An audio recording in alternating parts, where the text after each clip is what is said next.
Mengaji bersama menebar kebaikan.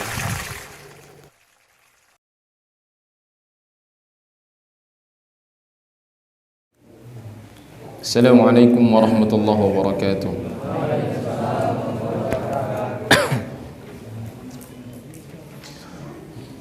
Alhamdulillahi rabbil alamin, hamdan katsiran tayyiban mubarakan fihi kama yuhibbu rabbuna wa yarda.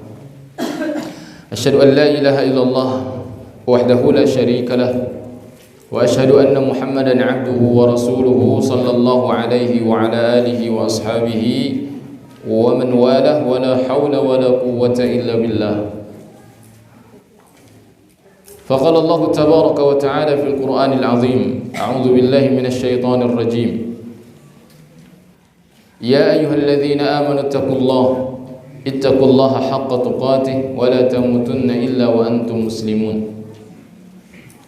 وقال: يا أيها الناس اتقوا ربكم الذي خلقكم من نفس واحدة وخلق منها زوجها وبث منهما رجالا كثيرا ونساء واتقوا الله الذي تساءلون به والأرحام إن الله كان عليكم رقيبا.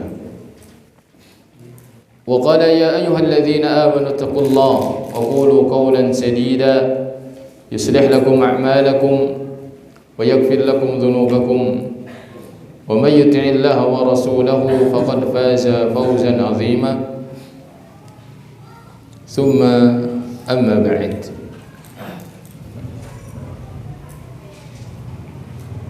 ikhwan wa akhawat rahimani wa rahimakumullahu jami'an. Kita memuji dan memuji Allah Subhanahu wa taala pada kesempatan yang berbahagia ini, di sore hari yang cerah ini. Allah Subhanahu wa taala memberikan kemampuan kepada kita untuk duduk dalam rangka talabul ilmi, dalam rangka kita mencari ilmu, dalam rangka kita menyuburkan keimanan kita kepada Allah Subhanahu wa taala, yang mana kita tahu bahwasanya hati kita ini sangat lemah dan kita butuh terhadap hal-hal yang akan menghidupkan hati. Di antara yang akan menghidupkan hati adalah kalamullah, adalah Al-Quran. Al-Quran merupakan firman Allah Subhanahu wa ta'ala yang mampu menjadikan hati seseorang hidup. Karena Al-Quran ini tidak diragukan lagi merupakan sebaik-baik zikir, sebaik-baik zikir. Dan banyak disebutkan tentang keutamaan zikir. Di antaranya adalah zikir itu akan menghidupkan hati, menghidupkan hati. Oleh sebab itu, maka mempelajari Al-Quran di antaranya adalah dengan membaca tafsirnya, merupakan sarana kita di dalam menghidupkan hati kita, mengingatkan diri kita pentingnya kita untuk senantiasa mengingat negeri akhirat, negeri yang Allah Subhanahu wa ta'ala janjikan, negeri yang kekal, yang kebanyakan manusia berpaling dari negeri tersebut, bahkan orang-orang kafir. Sebagaimana nanti yang akan kita bahas, mereka lebih memilih kehidupan dunia daripada kehidupan akhirat. Tentu saja ini menegaskan bahwasanya orang-orang yang beriman tidak boleh seperti orang-orang kafir yang mereka lebih memilih dan mendahulukan kehidupan dunia daripada kehidupan akhirat. Insyaallah kita akan meneruskan pembahasan kita dalam surah Al-Insan, yakni kita akan membaca ayat yang ke-22. Ayat yang ke-22. Ayat ini merupakan lanjutan daripada ayat sebelumnya yang menceritakan tentang keindahan surga. Telah disebutkan bagaimana surga dengan segala keindahannya, dengan segala apa yang berada di dalamnya. Semua itu disebutkan oleh Allah Subhanahu wa taala di dalam surah Al-Insan, yang kemudian Allah Subhanahu wa taala menyebutkan tentang semua keindahan, semua kenikmatan yang dirasakan oleh orang-orang yang masuk ke dalam surga tersebut merupakan balasan dari Allah Subhanahu wa taala. Maka mari kita baca ayatnya. Ayat yang ke-22. Insyaallah dengan izin Allah kita akan menyelesaikan surah Al-Insan pada pertemuan sore hari ini. A'udzu billahi minasy syaithanir rajim. A'udzu billahi minasy syaithanir rajim. Inna hadza kana lakum jazaa'an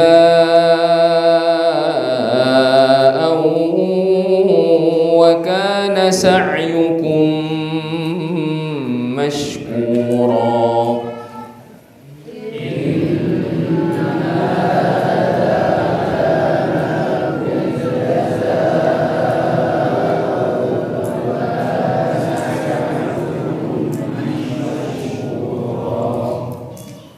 Inna nahnu nazzalna 'alaikal Qur'ana tanzila.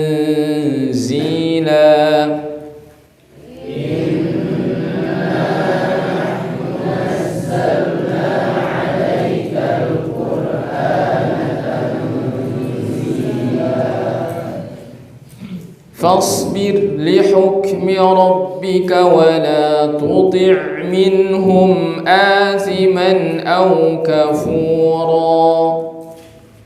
فاصبر لحكم ربك ولا تطع منهم آثما أو كفورا. واذكر اسم ربك بكرة وأصيلا. واذكر اسم ربك بكرة وأصيلا. ومن الليل فاسجد له وسبحه ليلا طويلا. ومن الليل فاسجد له وسبحه ليلا طويلا. إن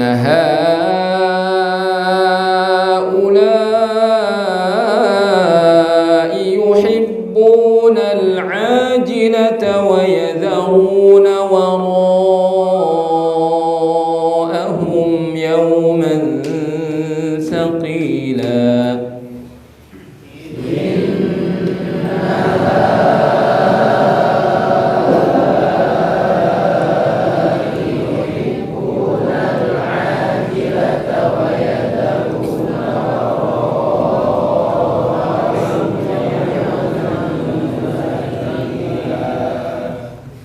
نحن خلقناهم وشددنا أسرهم.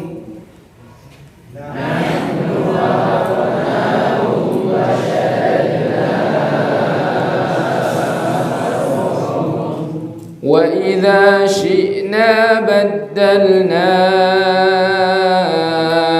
أمثالهم تبديلا. وإذا شئنا بدلنا أمثالهم تبديلا. إن هذه تذكرة.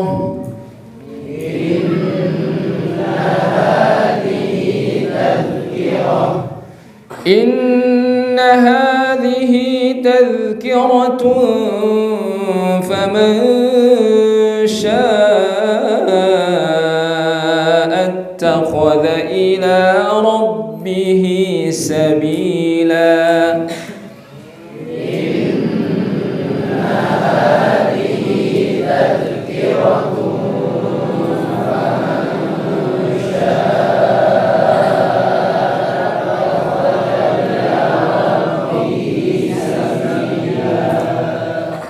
وما تشاءون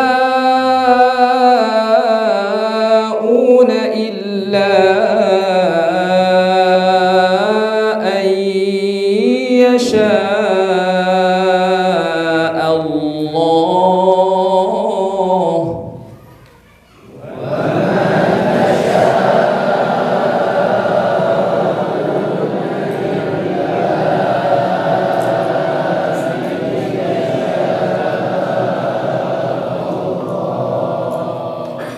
إن الله كان عليما حكيما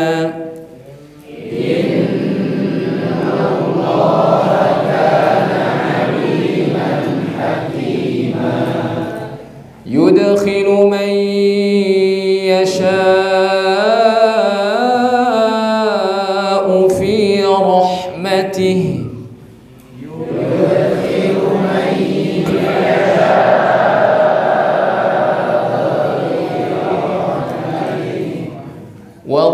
والظالمين أعد لهم عذابا أليما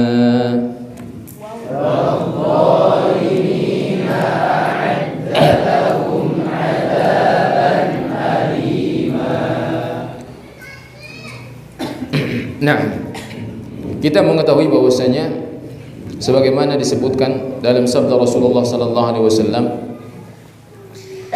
inna ahlal jannati ya'kuluna fiha wa yashrabun, bahwasanya ahlu surga itu mereka makan dan minum di surga.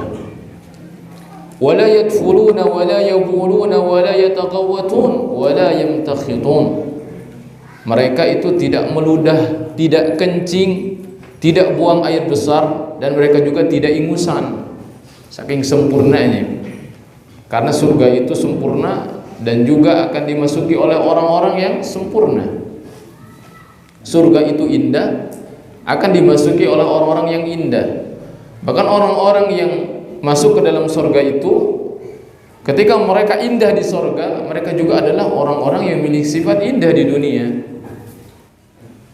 Ya, mereka adalah orang-orang yang memiliki sifat yang indah di dunia. Sebagaimana yang Allah Subhanahu wa taala sebutkan di dalam Al-Qur'an tentang sifat orang-orang yang masuk ke dalam surga Allah Subhanahu wa taala. U'iddatil muttaqin. Siapa orang yang bertakwa itu? U'iddatil muttaqin. Disediakan surga itu untuk orang-orang yang bertakwa. Dan di antara sifat orang-orang yang bertakwa itu adalah alladzina yunfikuna fis sarra'i wad dharra, orang-orang yang memberikan infak di jalan Allah baik di masa senang ataupun di masa sulit. Wal kadhiminal ghaidh, kalau marah itu ya, kalau ada sesuatu yang membuat marah mereka itu, mereka menyimpannya dalam hati, tidak meluapkan amarah mereka. Wal 'afina 'anil nas, ketika dizalimi oleh orang lain maka semata-mata dia memaafkannya. Kan jarang orang seperti itu.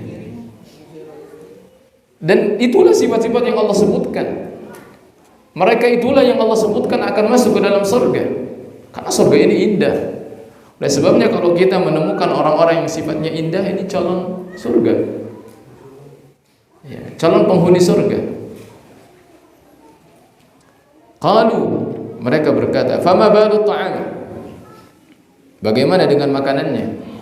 Para sahabat bertanya bagaimana dengan makanannya. Beliau menjawab, qala jusha'un wa rashfun karashil misk.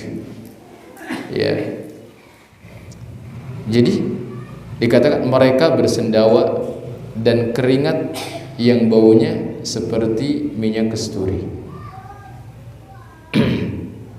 Nah, jadi setelah makan itu ya bersendawa, kemudian keringatnya saja Kalau sendawa kan biasanya bau ya. Keringat juga sama bau kalau di dunia, ya kan? Secantik-cantik orang, ya, makanannya terjaga, tapi kalau keringatnya pasti bau, ya kan? Tapi kalau di surga tidak, harum, ya. Nah, setelah itu Allah Subhanahu wa taala menyebutkan ayat yang kita baca di mana Allah Subhanahu wa taala berfirman, "Inna hadza kana lakum jazaa." Ini adalah balasan untuk kalian. Wa kana sa'yukum mashkura. Usahamu di dunia diakui oleh Allah dan Allah menerimanya, kemudian Allah membalasnya. Para ulama mengatakan, kenapa Allah Subhanahu wa taala mengatakan dalam ayat ini, "Inna hadza kana lakum jazaa." Ini adalah balasan untuk kalian. Ini ada isyarat yang sangat isyarat latifah, ya. Isyarat yang sangat lembut bahwasanya Allah betul-betul memperhatikan seluruh aspeknya, bahkan hatinya ahli surga itu Allah perhatikan, supaya ketika mereka masuk ke dalam surga mereka tidak canggung. Bayangkan saja ketika tamu, ya, biasanya kalau kita menerima tamu, silakan makan, itu nggak ada tamu, ya, tiba-tiba, oh ya terima kasih, dimakan semuanya dihabiskan, pasti canggung. Kenapa canggung? Karena apa yang disediakan oleh tuan rumah itu adalah bukan hasil jeripayah dia, betul tidak? Bukan hasil jeripayah dia. Oleh sebabnya ketika Allah Subhanahu wa taala menyediakan segala surga dan kenikmatannya yang berada di dalamnya, ketika ahli surga masuk ke dalamnya, maka Allah menyampaikan, "Inna hadza kana lakum jazaa." Memang ini adalah balasan untuk kalian. Balasan atas apa? Atas amalan kalian. Padahal tahu loh, bahwasanya surga itu tidak akan pernah bisa dibeli dengan amalan. Namun Allah Subhanahu wa taala mengungkapkan hal itu semerta-merta agar hati para penghuni surga itu merasa nyaman, merasa enak, menikmati kenikmatan di surga itu, merasa bahwasanya ini adalah memang balasan dari amalan-amalan dan memang kalian itu pantas untuk mendapatkan balasan ini. Jadi untuk menghilangkan rasa canggung, setelah Allah Subhanahu wa taala menghilangkan juga rasa sedih, ya. Sebagaimana ahli surga mengatakan, wa qalu alhamdulillahilladzi adhaba 'anna al-hazan. Segala puji milik Allah yang telah menghilangkan dari hati kami rasa sedih. Jadi segala hal yang akan mengganggu kenyamanan mereka maka Allah hilangkan. Maka Allah hilangkan. Wa kana sa'yukum mashkura. Dan Allah Subhanahu wa taala mengatakan segala usahamu diterima oleh Allah Subhanahu wa taala dan diakui oleh Allah Subhanahu wa taala dan dibalas oleh Allah Subhanahu wa taala. Ya, itulah bentuk terima kasih. Bentuk terima kasih Allah kepada hamba-hambanya dengan memberikan balasan yang lebih banyak, yang lebih besar. Kemudian Allah Subhanahu wa taala berfirman, "Inna nahnu nazzalna 'alaikal Qur'ana tanzila." Di sini disebutkan inna nahnu. Inna sesungguhnya kami. Nahnu kami. Kenapa disebutkan berulang-ulang? Ini dalam rangka takkid, yaitu penguatan, yaitu penekanan. Sesungguhnya kami, iya kami. Nazzalna 'alaikal Qur'ana tanzila. Betul-betul telah menurunkan Al-Qur'an kepadamu secara berangsur-angsur. Apa yang ingin Allah tekankan? Allah Subhanahu wa taala ingin menekankan kepada kita semuanya dan kepada orang-orang musyrikin bahwasanya Al-Qur'an itu diturunkan dari Allah Subhanahu wa taala. Allah yang berfirman, bukan karangan nabi, bukan karangan Jibril, melainkan adalah Allah Subhanahu wa taala yang menurunkannya. Itu adalah firman Allah Subhanahu wa taala. Ini juga menegaskan kepada Nabi kita Muhammad sallallahu alaihi wasallam bahwasanya kamu tidak usah banyak memikirkan apa yang dikatakan oleh orang-orang musyrikin jika kamu telah yakin. pegang keyakinanmu itu. Dan ini merupakan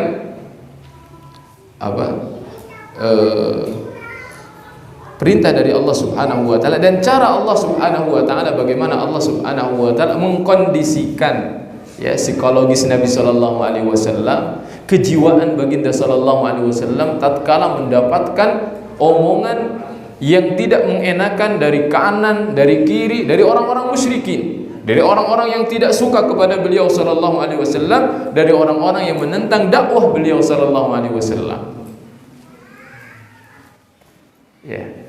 Pelajaran juga sangat besar.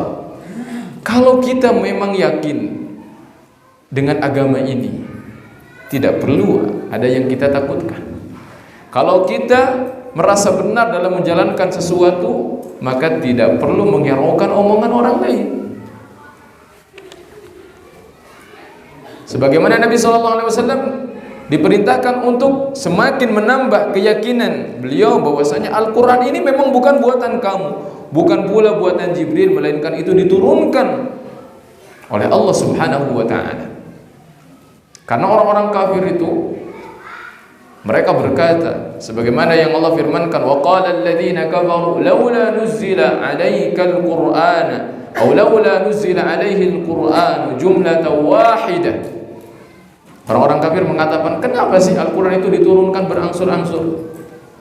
Karena Al-Quran ini memang berbeda dengan kitab-kitab yang lainnya. Kalau kitab-kitab yang lainnya itu sekaligus langsung turun. Namun Al-Quran ini diturunkan oleh Allah Subhanahu wa ta'ala secara berangsur-angsur. Oleh sebab itu kita akan temukan pembahasan bahwasanya Al-Quran terbagi ke dalam dua. Ada sababi, ada ghairu sababi. Al-Quran itu ada yang diturunkan karena sebab, ada yang diturunkan tanpa sebab. Ada yang diturunkan karena pertanyaan para sahabat kemudian Nabi tidak mampu menjawabnya, turun Al-Quran. Ada yang diturunkan karena kasus tertentu membutuhkan solusi, Al-Quran turun. Ada yang memang turun begitu saja tanpa ada kejadian apapun, itu termasuk dalam kategori ghairu sababi, turun tanpa sebab, berangsur-angsur. Namun hikmah yang paling besar diturunkannya Al-Quran secara berangsur-angsur, dan ini juga hikmahnya kita belajar Al-Quran sedikit demi sedikit, demikian juga menghafal Al-Quran sedikit demi sedikit, adalah sebagaimana Allah Subhanahu wa ta'ala berfirman setelahnya, kadzalika linutsabbita bihi fuadaka wa rattalnahu tartila. Demikian itu supaya kami kokohkan hatimu Muhammad, supaya Allah kokohkan. Nah, sebagian kita kan menghafal Al-Quran luar biasa 2 tahun menyelesaikan hafalan Quran. Surah Al-Baqarah dihafal hanya sebulan saja. Para sahabat tidak seperti itu. Ada yang menghafal surah Al-Baqarah berbulan-bulan. Padahal kita yakin kecerdasan mereka dengan kecerdasan manusia di zaman ini sangat jauh sekali, sangat jauh sekali. Buktinya dahulu mereka mengandalkan hafalan. Di perang Yamamah, para sahabat berpuluh-puluh terbunuh, para hufadzul Quran, sehingga mendorong Al-Quran untuk dikumpulkan. Kemudian pada akhirnya Al-Quran dikumpulkan, kemudian dibuat, ditulis dalam yang kita kenal dengan Masahib Al-Uthmaniyah. Tapi di masa dulu adalah lebih menekankan atau bersandar kepada hafalan para sahabat itu. Namun mereka menghafal dengan sedikit demi sedikit, karena hafalan mereka itu dibarengi dengan amalan. Nah,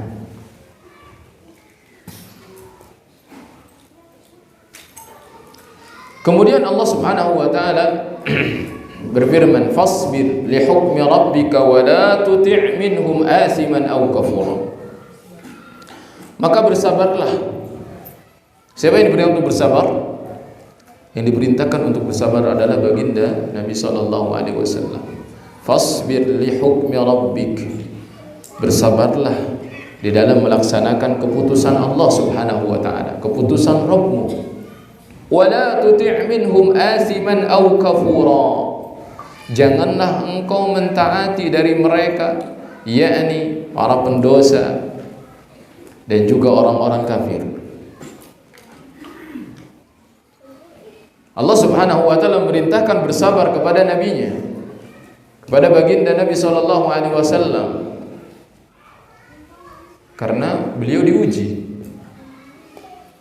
Dan ujian para nabi itu lebih dahsyat daripada ujian selain para nabi, sebagaimana disabdakan oleh baginda sallallahu alaihi wasallam, asyaddun nasi bala'an al-anbiya thumma al-amsalu fal-amsal. Paling berat ujiannya adalah para nabi, kemudian yang serupa dengan mereka, yang semisal dengan mereka.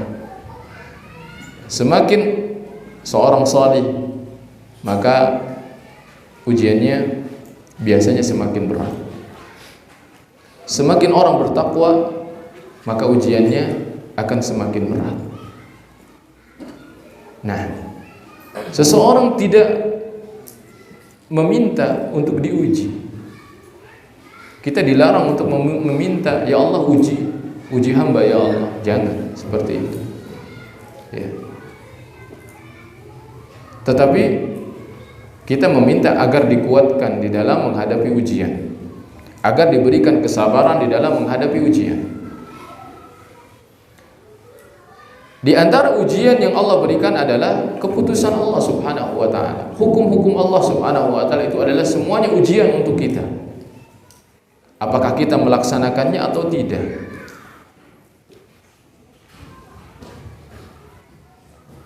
Dan Rasulullah sallallahu alaihi wasallam diperintahkan supaya tidak mentaati orang-orang kafir dan para pendosa. Kenapa demikian?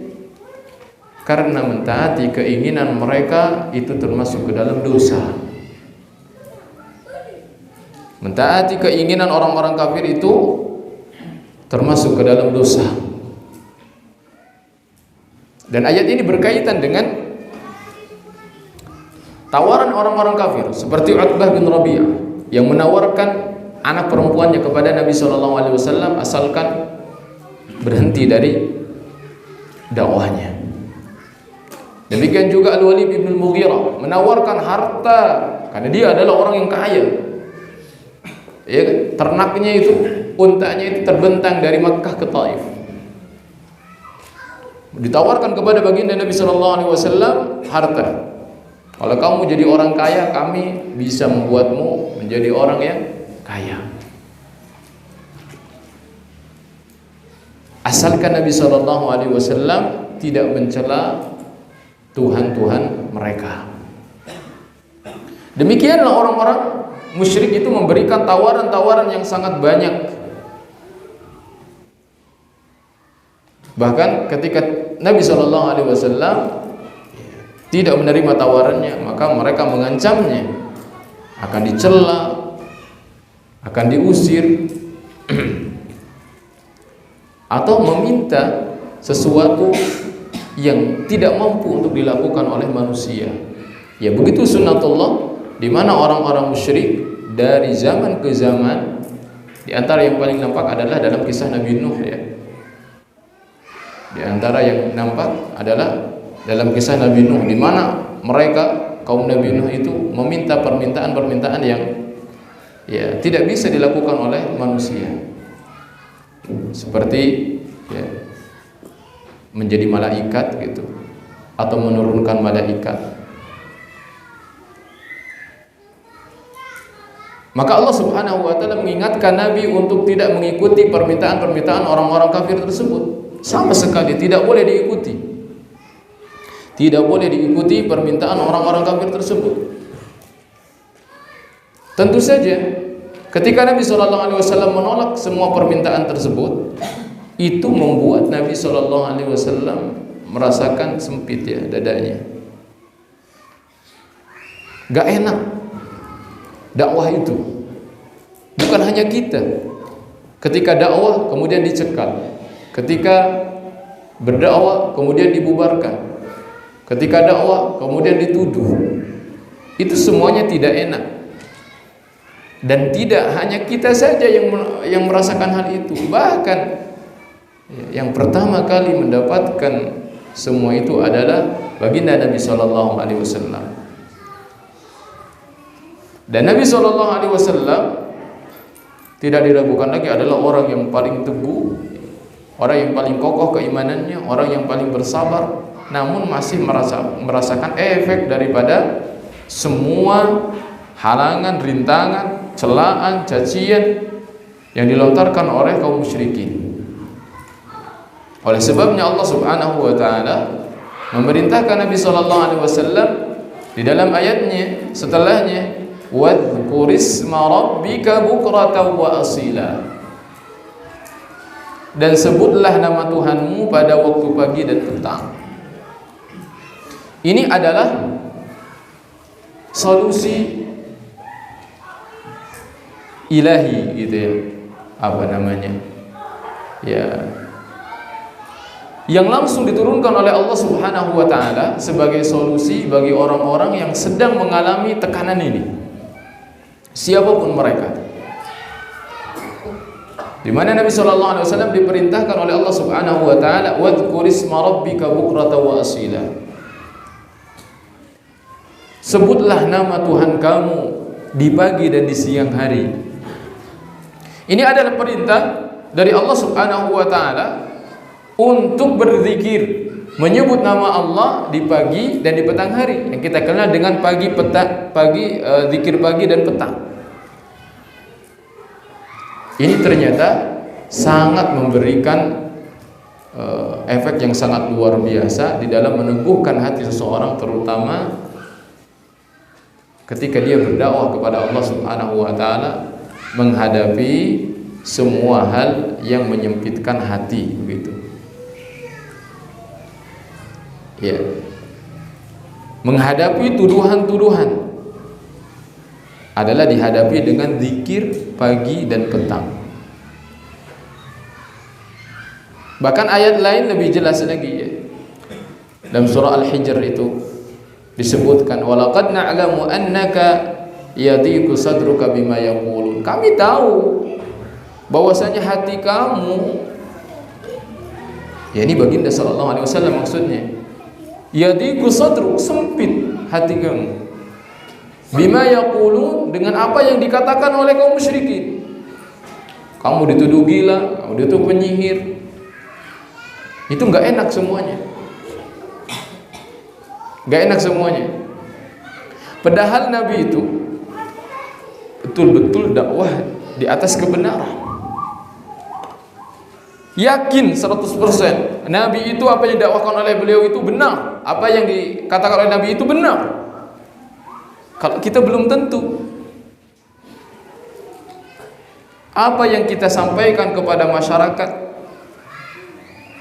bahkan ketika apa yang kita sampaikan itu kebenaran, belum tentu cara kita itu benar. Cara dalam berdakwah kita itu belum tentu benar. Nabi SAW yang nyata dakwah beliau itu benar, yakin. Cara beliau dalam menyampaikan juga yakin, karena semua perbuatan beliau dibimbing oleh wahyu. Itu pun juga masih harus menahan, ya, masih harus menahan gitu. Apalagi kita, maka kita harus lebih bersabar ketika menghadapi semua gangguan tersebut. Jadi disebutkan di sini bahwasanya Nabi Shallallahu Alaihi Wasallam pun mengalami yang namanya ya gangguan, apa namanya, tekanan jiwa begitu, merasa sempit dadanya. Allah sebutkan di sini. Solusinya apa? Sama. Wasabbih bihamdi rabbika wa kum minas sajidin. Perintahnya untuk banyak bertasbih, untuk banyak berzikir perintahnya. Wa kum minas sajidin. Bahkan diperintahkan untuk sujud, salat. Kan gitu. Itu solusinya. Solusi langsung dari Al-Qur'an. Kemudian Allah Subhanahu wa taala sama seperti ayat yang tadi, ketika zikir itu perintahkan untuk berzikir, maka Allah katakan wa kum minas sajidin, kemudian jadilah kamu atau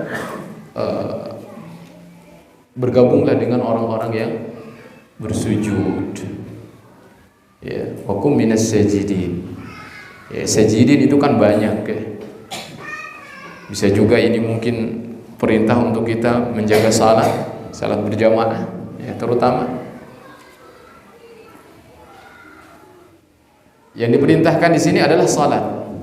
Sebagaimana Allah Subhanahu wa taala memerintahkan dalam ayat ini, wa minal laili fasjud lahu wasabbihhu lailan tawila. Dan dari sebagian malam maka sujudlah. Ini juga sama. Bukan semata-mata perintah untuk menegakkan salat malam.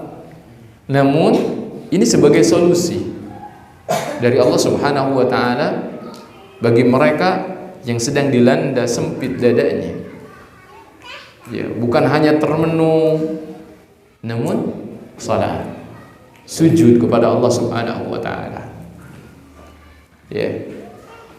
Bahkan mungkin bisa kita katakan ketika disebutkan di sini fasjud lahu, sujud untuk Allah Subhanahu wa taala, rendahkan dirimu.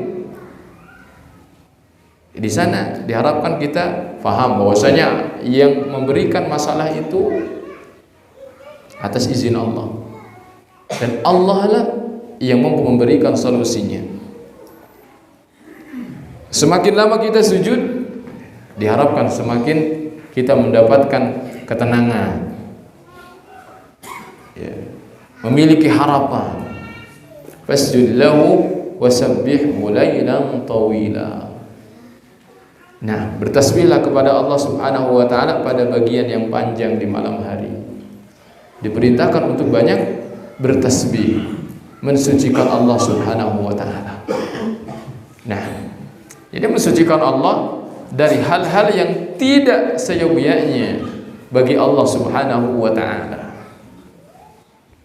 Mungkin kita di sini mengatakan bahwasanya kita mensucikan dari Allah, mensucikan Allah Subhanahu wa taala dari hal-hal yang dilakukan oleh orang-orang yang jahat, oleh orang-orang yang buruk, oleh orang-orang yang tidak menyukai dakwah ini, oleh orang-orang musyrik, oleh orang-orang kafir. Namun kita juga jangan lupa bahwasanya ketika kita tidak mengandalkan Allah dalam urusan kita, melupakan Allah, itu juga adalah bentuk kita ya, tidak memberikan pengagungan kepada Allah Subhanahu wa taala dengan pengagungan yang layak.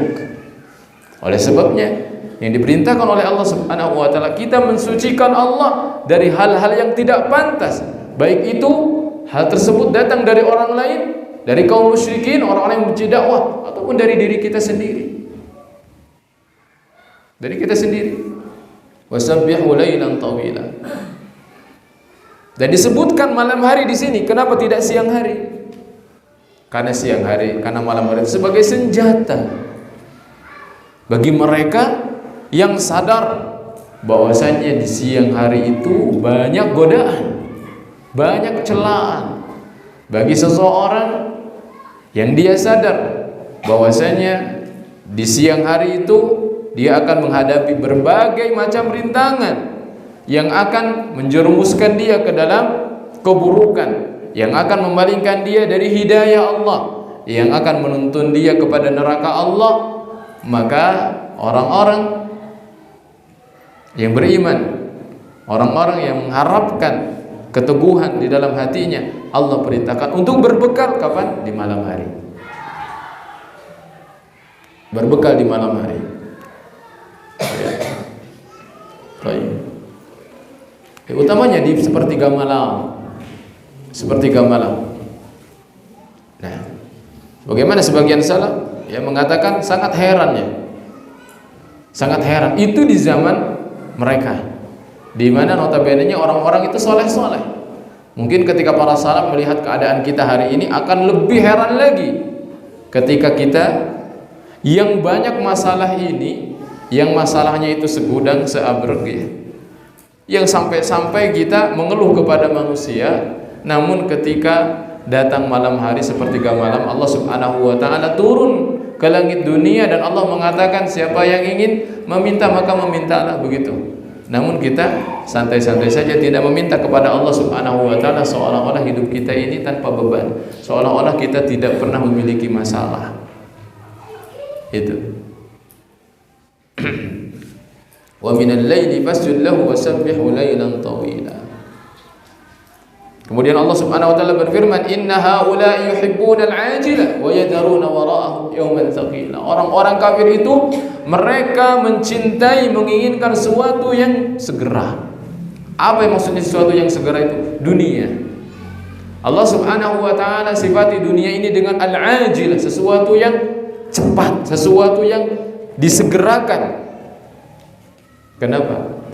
Karena kenikmatan dunia ini ya memang akan berlalu sangat cepat. Tidak ada bandingannya dengan kenikmatan akhirat. Tidak ada bandingannya dengan keadaan yang akan dilalui oleh manusia di akhirat. Orang-orang kafir, mereka lebih mencintai sesuatu yang disegerakan, yakni dunia, dan mereka meninggalkan hari yang sangat berat. Allah sifati hari akhirat itu adalah hari yang sangat berat. Fi yaumin kana syarruhu mustatira, pada sebuah hari yang Allah katakan keburukannya itu mudah tersebar. Karena pada hari itu tidak ada tanda, semua manusia akan berdiri di hadapan Allah di tempat yang ketinggiannya sama. Ya, tidak ada sesuatu yang rendah di sana, lebih rendah, tidak ada tempat yang lebih tinggi, melainkan semuanya sama rata. Pada hari itu berdiri di hadapan Allah Subhanahu wa taala, sehingga apapun yang akan Allah umumkan di hari kiamat itu akan mudah diketahui oleh setiap orang. Ya, kalau hari ini kita masih bisa bersembunyi dari manusia, dari aib-aib yang kita lakukan hari ini. Masih kita bisa memasang sandi, masih bisa membuat privacy ya, untuk hal-hal yang kita tidak mau manusia melihatnya. Namun di hari kiamat itu semuanya akan nampak dengan mudah di hadapan seluruh manusia, sehingga hari itu sangat berat. Ya, bagaimana tidak berat manusia dari mulai saat dibangkitkan oleh Allah Subhanahu wa taala, kemudian mereka akan dikumpulkan di mahsyar, kemudian akan didiamkan oleh Allah Subhanahu wa taala, kemudian akan diturunkan matahari, kemudian keringat akan bercucuran, ada yang sampai menenggelamkan mereka. Kemudian setelah itu akan ditimbang amalan-amalan. Kemudian ada yaumul hisab, dihitung mana yang lebih berat, apakah amalan keburukannya, apakah amalan kebaikannya. Kemudian pada saat itu akan diberikan catatan-catatan. Ada yang mengambilnya dengan tangan kanannya, ada yang mengambilnya dengan tangan kirinya di belakang punggungnya. Kemudian setelah itu ada as-sirat. As-sirat yang disifati oleh Rasulullah SAW itu adalah sesuatu yang sangat menggelincirkan. Ya. Dalam sebagian dikatakan bahwasanya lebih tajam daripada sebilah pedang, lebih kecil daripada sebilah rambut. Nah, itu adalah as-sirat, dan akan melalui as-sirat ini seluruh orang-orang yang beriman. Bagaimana orang-orang kafir? Orang-orang kafir tidak akan menyeberangi as-sirat, karena ketika mereka sampai kepada neraka di mana terbentang di atasnya sirat, futihat abwabuha, akan langsung dibuka pintu neraka itu dan mereka akan masuk ke sana zumara, secara bergerombol. Yang akan melintas ke sana hanya orang-orang yang memiliki keimanan saja. Di antara mereka ada yang melintasnya lebih cepat daripada angin, ya, lebih cepat daripada kilat. Di antara mereka ada yang seperti kuda yang sangat kencang. Di antara mereka ada yang seperti unta ketika dia berlari. Di antara mereka ada yang zahfa, ada yang merangkak. Ya, lama sekali untuk sampai ke surga. Sampai-sampai ada yang keluar dari bawahnya itu pengait-pengait, ada yang selamat darinya walaupun babak belur. ada yang tidak selamat, dia harus masuk ke dalam neraka, dicuci dulu oleh Allah Subhanahu wa taala. Ini adalah kejadian yang akan kita lalui bersama semuanya. Ya, wa in minkum illa wariduha. Kata Allah Subhanahu wa taala, setiap kalian pasti akan mendatangi as-sirat. Kana 'ala rabbika hatman maqdiya. Itu merupakan keputusan dari Allah Subhanahu wa taala yang tidak bisa ditawar-tawar lagi. Ya, tsumma nunajjil ladzina taqaw. Namun Allah akan menyelamatkan orang-orang yang bertakwa, yang hari ini berusaha keras untuk bisa selamat dari neraka, menjadikan tameng antara dia dengan neraka. Wa nadarul zalimina fiha jithiya. Sedangkan orang-orang yang zalim Allah akan biarkan terhempas ke dalam api neraka. Nah, jadi orang-orang kafir ini tidak peduli dengan kehidupan akhirat. Mereka lebih memilih kehidupan dunia, kehidupan yang disegerakan. Maka ungkapan yang mengatakan baydatul yaum khairun min dajajatil ghad, ya, telur hari ini lebih baik daripada ayam esok hari, itu salah, keliru. Kalau dibandingkan, kalau itu adalah perbandingan antara dunia dan akhirat, yang lebih baik adalah kehidupan akhirat. Ya, sebagaimana disebutkan dalam Al-Qur'an, yaitu ketika orang-orang saleh menasihati Qarun, dalam Al-Qur'an disebutkan wabtaghi fima ataakallahu ad-daral akhirah. Yang harus kalian bersungguh-sungguh untuk mendapatkannya itu adalah kehidupan akhirat. Kata Allah Subhanahu wa taala, kehidupan akhirat. Wa la tansa nasibaka minad dunya. Ya, meskipun demikian kalian butuh dengan dunia, maka jangan lupakan dunia. Namun yang harus diusahakan menjadi prioritas seseorang itu adalah akhirat. Bukan akhirat sebanding dengan dunia, tidak. Tidak ada istilah kita harus seimbang antara dunia dan akhirat. Bagaimanapun akhirat itu lebih baik daripada dunia, bagaimana mungkin bisa kita mengatakan bahwasanya kita harus seimbang antara mencari dunia dan mencari akhirat? Yang ada adalah kita mendapatkan dunia, mencari dunia adalah sebagai tujuan kita untuk mendapatkan akhirat. Itu, ya. Adapun orang-orang kafir tadi disebutkan bahwasanya mereka itu meninggalkan kehidupan akhirat, padahal akhirat itu lebih baik bagi mereka dan akhirat itu lebih berat prosesnya. Kemudian Allah Subhanahu wa taala menyebutkan di sini, nahnu khalaqnahum wa shaddadna asrahum wa idza syi'na baddalna amsalahum tabdila. Kami yang telah menciptakan mereka, kami juga yang telah menguatkan persendian tubuh mereka. Wa idza syi'na, kalau kami mau, baddalna amsalahum tabdila, kami bisa ganti mereka. Disebut oleh para ulama, kami bisa ganti mereka. Kami bisa ganti mereka di akhirat dengan tubuh yang semisal dengan mereka, yang sama, atau kami juga mampu untuk mengganti dengan yang tidak serupa dengan mereka di dunia itu. Dengan bentuk yang beda kami mampu, kata Allah Subhanahu wa taala. Sebagaimana disebutkan tafsiran lain, wa idza syi'na badalna amsalahum tabdila. Kami juga mampu untuk mengganti orang-orang kafir di dunia dengan orang-orang yang lebih baik. Karena semuanya adalah milik Allah, punyanya Allah. Ketika Allah Subhanahu wa taala menginginkan untuk mengganti kita karena kita kurang taat kepada Allah, Allah mampu mendatangkan orang yang lebih taat kepada Allah Subhanahu wa taala. Allah mampu.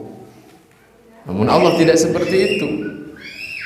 Allah Subhanahu wa taala mentakdirkan seseorang itu bermaksiat kepada Allah Subhanahu wa taala, tidak lantas mencabut nyawanya kemudian diganti dengan orang yang lebih baik. Namun Allah Subhanahu wa taala mengampuni dosa tersebut, mengampuni pendosa tersebut. Ketika dia bermaksiat lagi, Allah tidak hilangkan dia, namun Allah Subhanahu wa taala ampuni lagi dosanya ketika dia beristighfar. Kan begitu. Nah, inna hadhihi tadhkirah faman syaa'a ittakhadha ila rabbih sabila. Sungguh ini adalah peringatan. Ini adalah peringatan untuk kita semuanya. Surah Al-Insan mengingatkan kita kemana kita akan kembali. Inna hadhihi tadhkirah, peringatan. Faman syaa'a ittakhadha ila rabbih sabila. Dan Allah memberikan tawaran kepada kita, barang siapa yang menghendaki, menginginkan kebaikan bagi dirinya, tentu dia akan mengambil jalan menuju Allah Subhanahu wa taala. Ya, hidup itu pilihan. Allah banyak menyebutkan dalam Al-Qur'an, faman syaa'a ittakhadha ila rabbih sabila. Siapa yang mau, ambil jalan kepada Allah Subhanahu wa taala. Faman syaa'a dzakara. Barang siapa yang menginginkan, ya, untuk mengingat silakan mengingat. Faman syaa'a falyu'min wa man syaa'a falyakfur. Yang ingin beriman silakan, yang ingin kafir juga silakan. Ya. Allah Subhanahu wa taala memberikan pilihan kepada kita. Namun tentu saja kita memilih sesuatu yang terbaik untuk kita. Dan barang siapa yang menginginkan sesuatu yang terbaik bagi dirinya, maka pilihlah jalan Allah Subhanahu wa taala. Wa man syaa'a ittakhadha ila rabbih sabila. Tentu dia akan mengambil jalan menuju kepada Allah Subhanahu wa taala. Nah, artinya Allah di sini menegaskan tentang jalan untuk menujunya. Ya, jika seseorang ingin masuk ke dalam surga, maka telah jelas jalannya. Tinggal dia menempuh saja. Tinggal dia menempuh saja. Jadi jalan ke surga sudah jelas, jalan neraka sudah jelas. Barang siapa yang ingin dia masuk ke dalam surga, maka tempuh jalan-jalannya. Tidak dengan berandai-andai saja.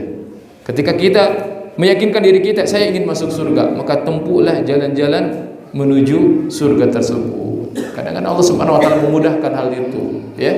Di antaranya talabul ilmi, menuntut ilmu adalah jalan yang Allah mudahkan untuk menuju surga. Ini menunjukkan bahwasanya pada dasarnya menuju surga itu sulit.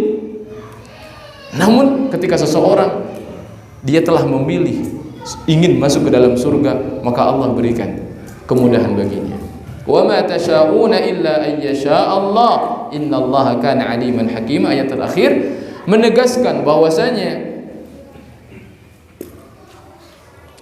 tidaklah, ya, kita mampu melakukan sesuatu ketaatan, memilih jalan ketaatan, ketakwaan, kecuali itu adalah kehendak Allah, kecuali itu adalah izin dari Allah Subhanahu wa taala.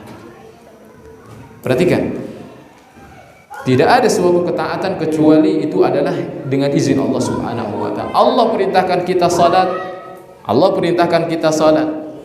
Namun ternyata Allah juga yang memberikan kemampuan kita untuk salat. Allah memerintahkan kita untuk menjadi orang yang berlomba-lomba nomor satu, tapi Allah jualah yang menjadikan seseorang itu berada pada saf terdepan dalam kebaikan. Allah, semua kebaikan yang Allah perintahkan, pada akhirnya Allah lah yang memilih orang tersebut menjadi sosok yang mampu untuk melaksanakan ketaatan kepada Allah Subhanahu wa taala. Apa artinya? Artinya ketika seseorang itu sudah diberikan taufik oleh Allah Subhanahu wa taala di jalan yang benar, jalan yang akan menghantarkan dia ke dalam surga, maka dia harus sadar bahwasanya dia berada di sana itu adalah dengan kehendak Allah Subhanahu wa taala, bukan karena kemampuan dia, sehingga ketika dia mendapatkan dirinya berada di atasnya, maka yang pertama kali yang harus dia minta adalah keteguhan, kekokohan, keistiqomahan, kesadaran bahwasanya dia berada dalam hidayah, di atas hidayah, maka dia memohon kepada Allah agar senantiasa diberikan petunjuk, dikokohkan untuk berada di jalan tersebut. Karena kenapa? Karena ketika seorang menempuh jalan di atas hidayah, jalan kebaikan itu, banyak sekali rintangan dan godaan yang akan memalingkan dia dari jalan yang lurus tersebut. Ya, maka sadari ketika kita berada dalam kebaikan, maka sadari itu bukan karena kemampuan kita, namun Allah Subhanahu wa taala telah memberikan pilihan yang terbaik untuk kita, ya, supaya kita tetap berada di jalan tersebut dan pertahankanlah. Wallahu taala a'lam bissawab. Wassallallahu ala nabiyyina Muhammad wa ala alihi washabihi wasallam. Subhanakallahumma rabbana wa bihamdika asyhadu an la ilaha illa anta astaghfiruka wa atubu ilaik. Assalamualaikum warahmatullahi wabarakatuh.